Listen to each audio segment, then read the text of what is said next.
Hi friends, good morning to all. So ये देखूँ गाधुआ कम सरीगला तो ये आसिक मु पूजा कर देती ठाकुर पाखे घीओबती टे जाली आ परिवार शुभ मनासी भारी ओडिया होगला बोधे हो छाड़ू आज्ञा। तो देखूँ आज दिन भारी माने बहुत सुंदर अच्छी कारण आज खरा होती खरा जो दिन हुए ना टे भल लगे कहीं जी सब धोइबा आइटम थाए ना भले कि धोआ सरला पर सुखी जाए लुगापटा से देखूँ ये एनर्जी आज खिया हो जलखिया जो दिन टी जलखिया भल पड़ो काम कर भारी मन हुए कारण से दिन ब्रेकफास्ट रू तो मोर छुट्टी थाए।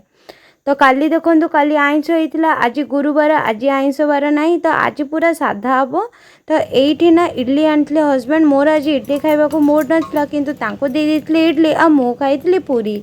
तो ये देखो मु प्रेसर रे आगतरिया कौन करी ना बैगण आलू जहाँ सब घांट परिया ना सब सीझे देती तापर एवरेस्ट मीट मसला पकईकिना आउ जो बोटा मसला रखी पकईकिना मु आज बनैबी तरकारी जोटा कि मते बनैबा को भारी। एठी देखो फ्रेंड्स काली बतरे चना जो चना की बड़ी जाइए कारण काली होता घरे मटन जो लगे आज तैयारी हो पारानी। सो फ्रेंड्स एबे देखो मु कड़े बसई नहीं ग्राइंडर जार जहाँ भी बाटे ना सबू मसला अदा माने मसला आउ टमाटो पकईना गोटे बाटी जोटा कि रेडी। एबे देखो कंचा लंका जाक को तेल में भल फुटई देली फुटई सारापर मुझे ये बटा मसला अच्छी ना दे दूसरी भजा भुजी कर सारापर से चना ऐड करदेवी। चना ऐड कर सारापर चनाटा ना टे भाजबार था जहाँ लगे कि मुझे कड़े मसलाटा भल कि भाजी सारापर प्रेसर कुकर गोटे सीटी लगेदेवी जहाँद्वारा मो चनाटा भल कि सीझीज। तो ये देखुं ग्रीन मटर आ व्हाइट मटर देखना बतरे थे बुट डाली पकई देती।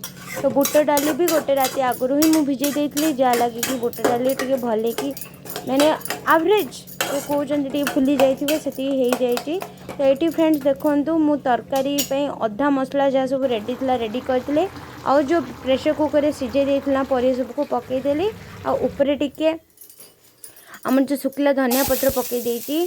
तो फाइनाली तरकारी रेडी। एबे पैन रे कौन करना टे कंचा लंका और पियाज पकई देती कारण मु आज भजा टे भाजी जो भजा है कांकड़ भजा सिंपल कांकड़ भजा भाजुची जो कि बेसी तेल मसला ना बास देखुं कांकड़ मो हजबैंड काटी भारी सुंदरिया काटी। तो ये देखो से किसी ना जी मसला लुण लंका दे देती एकाथरे मु भजा बसई दूसरी जहाँद्वारा कि मोर भजा पूरा एकदम से रेडी।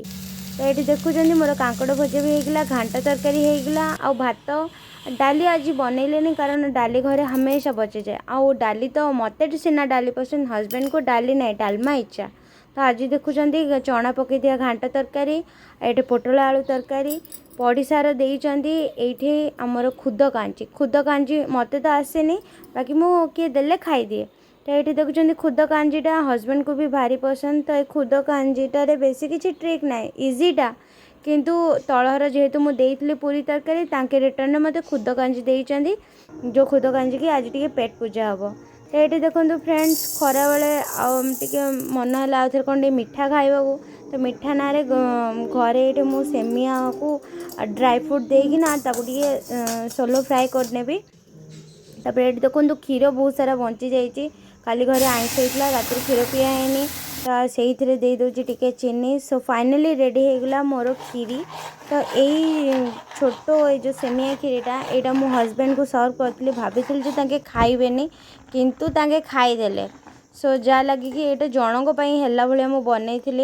तो ये देखुं सो सन्धार पाग टे वर्षा होता जहाँ लगे घरे आसला सांबर आ बरा सांबर बरा सहित से नुह ता सहित आहरी आसीला ये रोल रोल दीटा आनीला हजबैंड गोटे मोर गोटे तांकर ये बरा भी गोटे मोर गोटे तांकर। तो एमती आज सुंदर ब्लॉग टे होप आपण मन भल लगी जदि आपण मन भल लगी तो निहाती लाइक एंड सब्सक्राइब।